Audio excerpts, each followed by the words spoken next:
सुंदरकांड इसलिए नहीं लिखी गई कि हम उसे सिर्फ पढ़ें।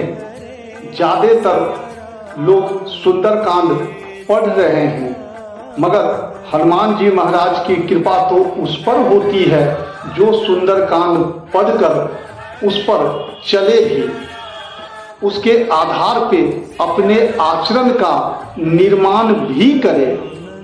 सुंदरकांड हम पढ़कर छोड़ देते हैं और जो पढ़कर अपने जीवन में उतार लेता है उसका जीवन महाराज जी के कृपा से सुंदर ही सुंदर हो जाता है।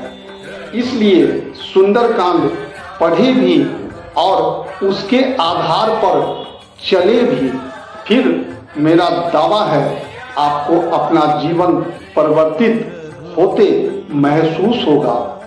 जय जय श्री सीताराम।